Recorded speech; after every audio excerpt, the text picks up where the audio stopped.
Welcome back to the channel. I'm Jason. This is All Things Rim. Today we are talking about the 2-liter Smaco dive tank and how it just may kill you.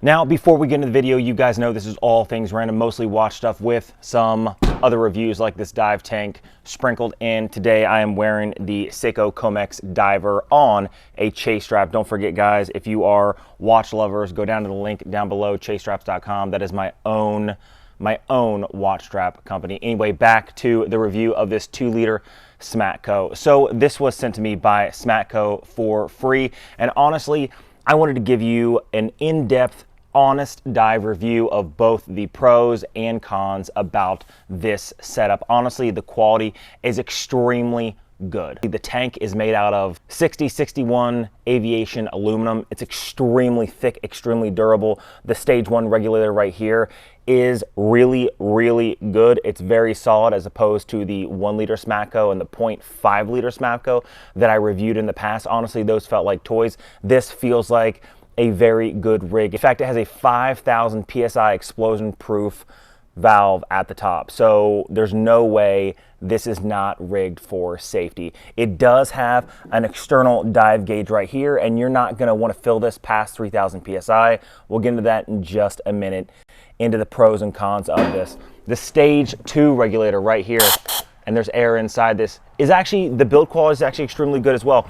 Honestly, this is made of plastic and metal, but the plastic is very durable. This feels like maybe if I was going to actually go scuba dive myself, this feels like maybe my Octo, maybe my secondary backup regulator. It's not gonna be the best quality, but it's also not gonna be bad quality, and that's sort of where I'd put this in on a scale of 1 to 10, 10 being the best, 1 being the absolute worst, just garbage. I would put this at probably a 6. Now, it does come in a very nice carrying case also. It does come in an aluminum carrying case that basically has everything you need minus how to fill this tank. We're gonna get to that in just a minute, but honestly, the complete package that I got is very good. That being said, this is not a cheap rig in the least bit. You're talking a minimum of $500, upwards of nearly $750 to $1,000, depending on the setup that you get, and we'll get into that again in the video. Now, one of the things I'm going to talk off right off the bat is going to be the breathing time that they tell you on this rig. Now, I'm going to be honest with you right off the bat. They're not being completely honest with the amount of breathing time that you're going to get when you use this as a non-certified diver, because that's what really this is. Let's just be honest. Let's just call the elephant in the room. This is for non-divers. They can say you can use this as a backup rig if you go past 2 bar, which is 33 feet or 10 meters. However, no true diver is going to use a rig like this as a backup. They'd have something like a 19-liter as a spare reg if they're actually doing true diving with a backup. That being said, they are also marketing this to non-divers.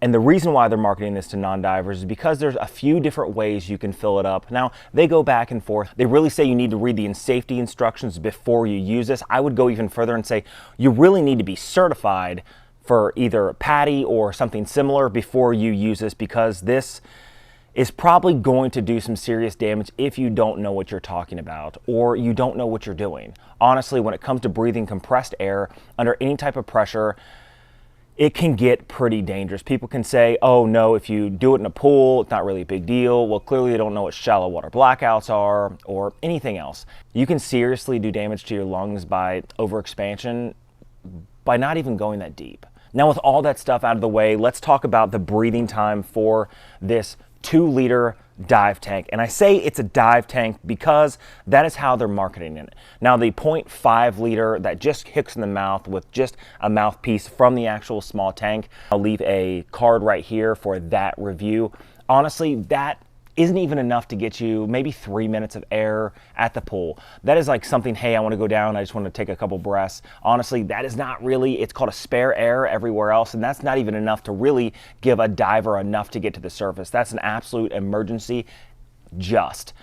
Again, it's enough to get you about 3 minutes. That's it. Then the 1 liter dive tank. The 1 liter dive tank straps across the front. Again, I'll leave a card right here for that. I did do a review on that one as well. That's a little bit better. A little bit better in the fact that it may give you 5 or 6 minutes depending on your SAC rate. Your SAC rate is your surface air consumption. We'll get into that in just a minute when we talk about the actual breathing time and how they came up with the over 20 minutes of use for this. Now, the 1 liter dive tank does have a strap that goes along your chest, which isn't actually too bad. It's a chest rig. You're able to turn the tank itself and you're actually able to read the pressure on the pressure gauge so you don't run out of air, which is extremely important not to do while breathing compressed air underwater. You always want to make sure that you're breathing as you surface. We'll get into that in the safety closer to the end, but you always want to make sure that you're watching your pressure gauge to make sure you have enough to slowly ascend to the surface while taking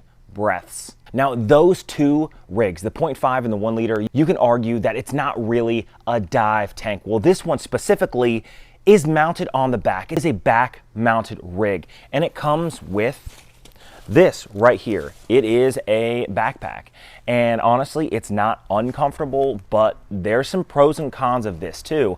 And they're selling it as a dive tank because it even has an external gauge right here that comes over your shoulder while your reg comes over the other shoulder. It is literally a small scuba diving setup sold to non-scuba divers. Now, a lot of you in the comments are going to be screaming, not really a big deal. The other ones are going to be screaming, this is a huge deal. Honestly, I think it's a little bit of both. It's a huge deal, but it's not really that big a deal if you follow a few safety tips, and we'll get into that.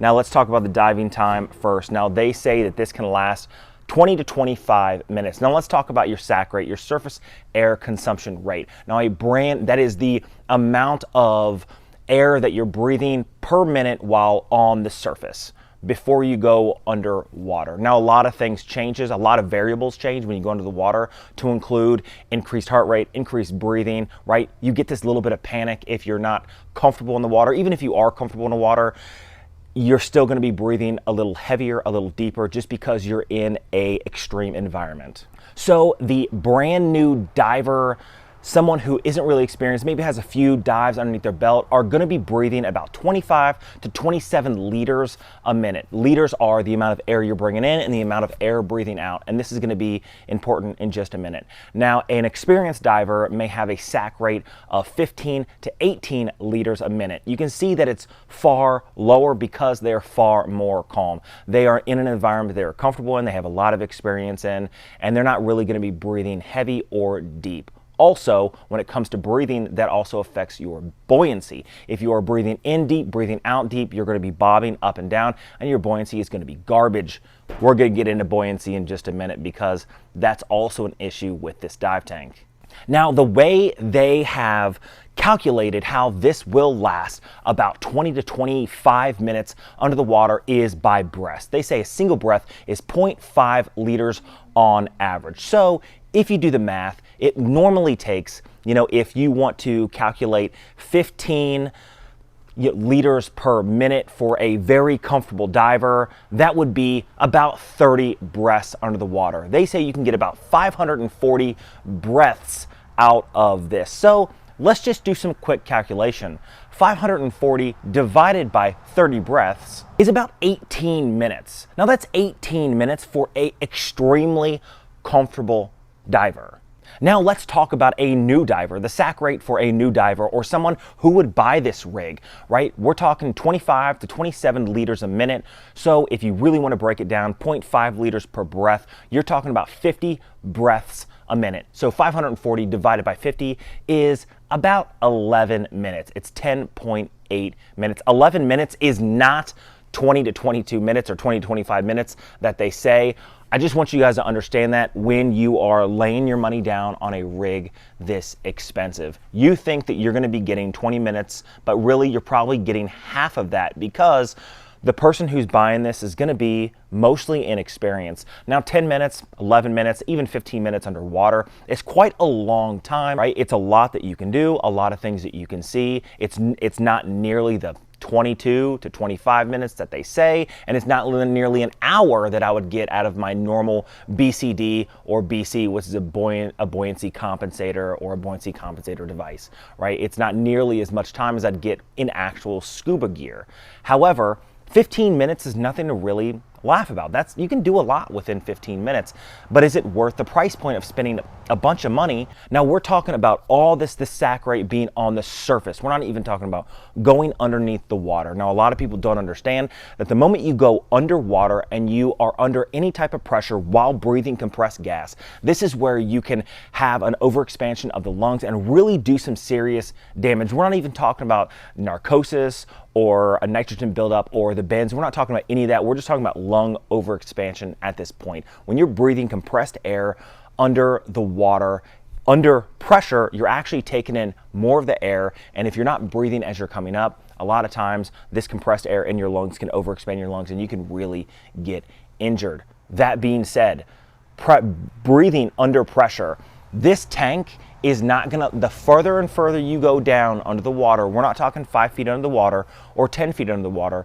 but 15 feet, 20 feet under the water, even though you may not be at 2 bar, which is 33 feet, the closer you get, like anything else, the more pressure and the more that you're gonna end up breathing of this air. So you may think it's gonna last you 15 minutes because your sac rate, your surface air consumption rate is going to be 15 minutes, but you may go underwater and realize that it only lasts you 9 minutes because now you're under pressure breathing compressed air, which is why even in their own webpage, they say they recommend staying above 10 meters, right? Don't go below 10 meters or 33 feet because that's where you hit 2 bar and then things really start getting dangerous when it comes to things like safety stops and really getting the bends, because you're really getting that pressure of the water building up around you and then you're breathing compressed air. It can get really dangerous really, really fast. Now, all that being said, it's very important when you use this, because I went out to a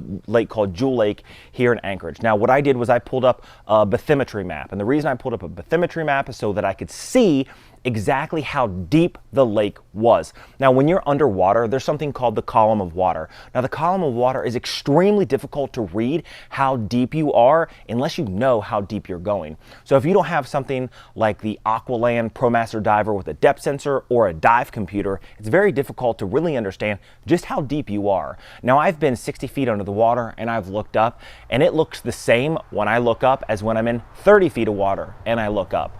Right? Now, it's not until you get truly deep and lights start to change, but when you're at this odd sort of in between, it's very difficult to really understand the depth of water you're in. It also has to do with how clear the water is. Is it super clear? Is it sort of mucky? Is it silty? Because the clarity of water also is deceptive. You may be in ultra clear water and look down and it may appear far more shallow than what it really is.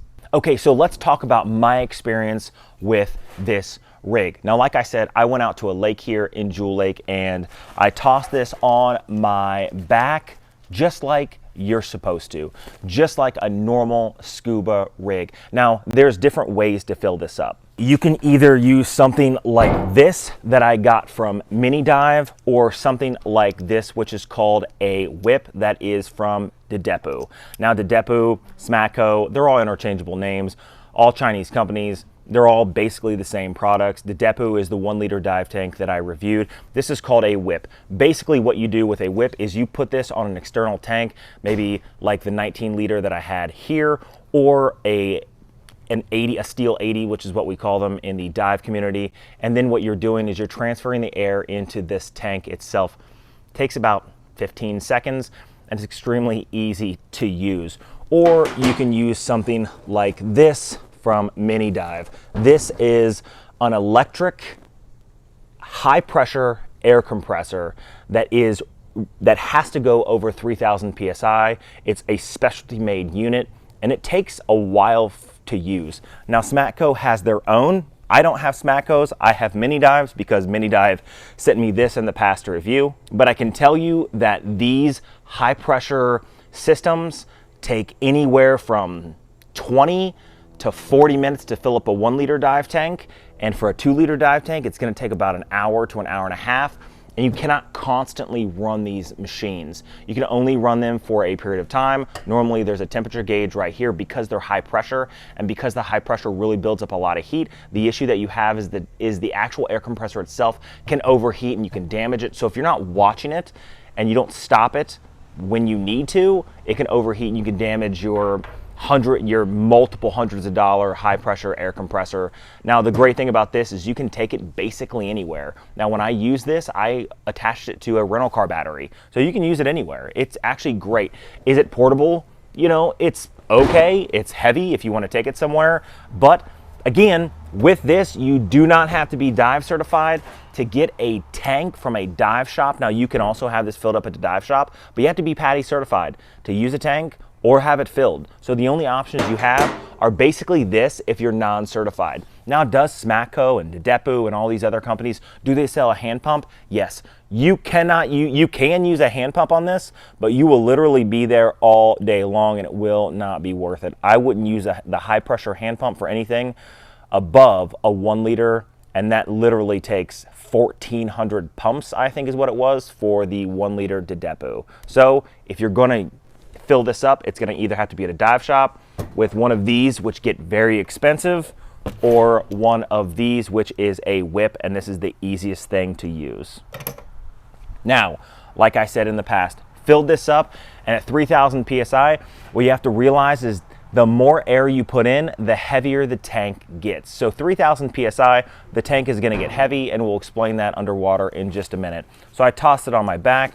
I put the depth gauge over my shoulder and attached it just like it should through the loops here that are Velcro. So it would Velcro through here, Velcro through here. Your regulator would go along the other side. It attaches across the chest. It attaches at the waist, sort of like a BC or BCD. Now with this, you have to use a weight belt. That's the one thing a lot of people do not talk about, is you have to have a weight belt to compensate for the buoyancy of your body and this tank.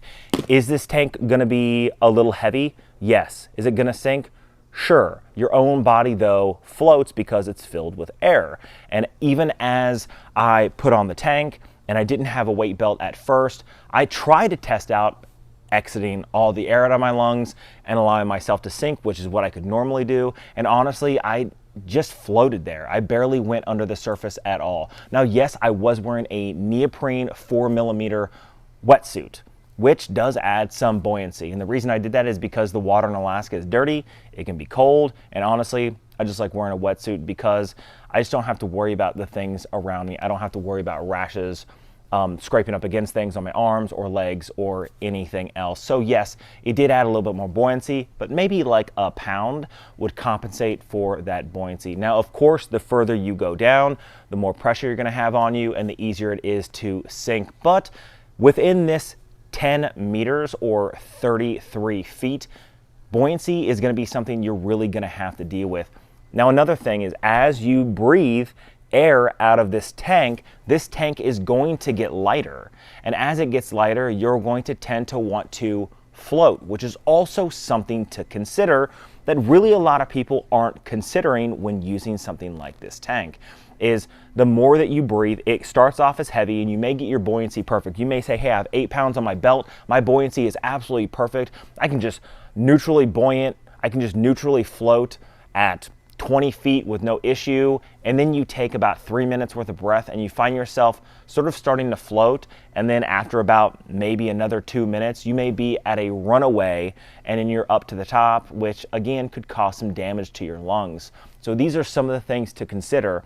There is no buoyancy compensator on this, so it's extremely difficult to have a really good experience unless you know how to control your breathing, unless you know what to look for with your buoyancy, and unless you weight yourself properly. I found myself after maybe about 3 minutes worth of breathing having to use my arms to force myself to the bottom, which any scuba diver knows. You don't use your arms while scuba diving. It's your fins and fins only. So it does exert a lot more energy to push myself towards the bottom, which means my sac rate is now increasing, which means this is gonna be consumed a lot faster. Okay, so I talked about how this thing could kill you. I talked about the build quality of this scuba tank. And honestly, the scuba tank is pretty high quality compared to some of the other Chinese tanks that I've reviewed in the past. I think the stage 1 regulator here works great. I'm going to turn it off and I'm going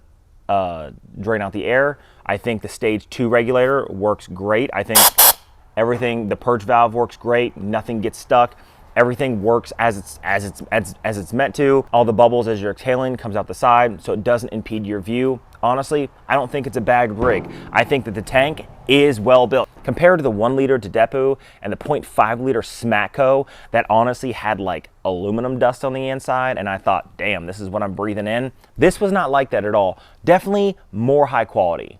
Now, one of the things that does bother me about the 2 liter is it's not just a 2 liter, but they also have a 3 liter dive tank coming out. So it's going to be 33% larger than this one. So they doubled the size of the 1 liter, and now they're going to add another liter to the 2 liter. Now, what this is going to do with non-scuba divers is it's going to give them an abundance of false confidence. Now they're going to say, I have plenty of air, not really a big deal, and they may push the boundary and go deeper and deeper or longer and longer. They may not look at their gauge like they should, and then they, just like any scuba diver will tell you, one of the scariest things is when you are breathing this in and then it locks because there's no more air. And then you find yourself in a very precarious position. And that is one of the things that I hope this video is going to help. It's going to really cause people to think before they buy. And if they buy, because it's your money, you can spend it on whatever you want. I hope that 1, you're either certified, or 2, you understand the risks and dangers with using this. Again, one of the things to mitigate some of those safety risks would be to use a bathymetry map. Understand, one of the things that we say in the PADI world or the dive world is plan your dive and dive your plan.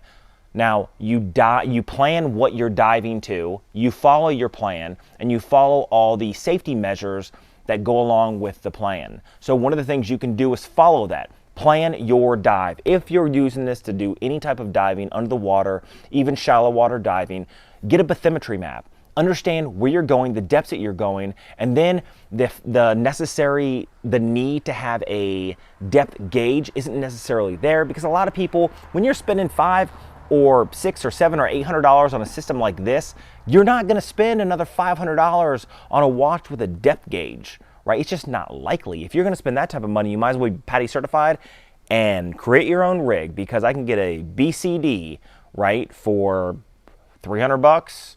I can get a really nice wetsuit for $150. I can get some really nice fins for $100. Good dive mask from $50 to $150. Like, I can literally create an entire rig, right, with a really nice second stage regulator, a really nice first stage regulator. I can do all of that for the same cost of getting this rig and getting something like a watch with a depth sensor. So use a bathymetry map, plan your dive, dive your plan. Really be very conscientious about watching your gauges. At 3,000 PSI, I would honestly say at 500 to 1,000 PSI left, I would start planning on slowly surfacing or ascending while keeping a constant and steady breath. The issue is when you are breathing and that happens and then you start panicking and you rush to the surface, even at 20 feet, you can still overexpand your lungs if you're not breathing out.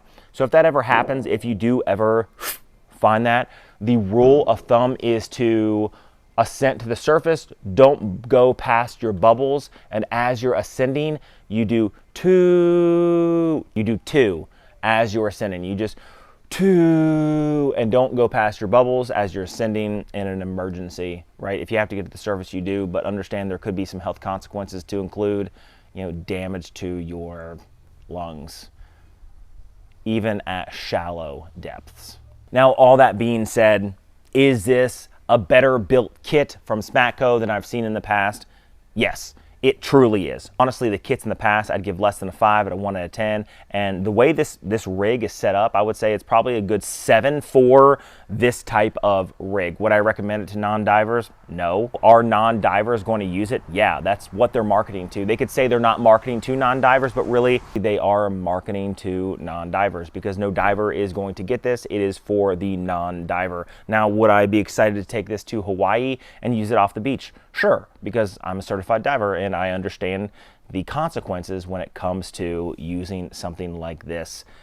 It does suck with the buoyancy. That's one of the things that not a lot of people are ever going to consider when getting this is the buoyancy. You are going to be a guy who goes out there with no experience at all and realize that you're not getting past 5 feet without shooting right back up to the surface because of your buoyancy. Now, all that being said, what do you guys think about the video? Do you like it? Do you hate it? I am going to do a side-by-side comparison of the 0.8 liter from Mini Dive, the 1 liter from Tadepu, and the 2 liter from Smaco. That is going to be a video I'm going to release in about 3 to 4 weeks. I'm going to do a side-by-side comparison of what would be right for you if you want to use a tank like this. Now, if you like videos like this, hit that subscribe button down below. Leave a comment on the content you guys would like to see on this channel. Remember to check out chasestraps.com if you guys like watches, and make sure you guys are hitting that notification bell so you can be notified when I drop that next video. Until next time.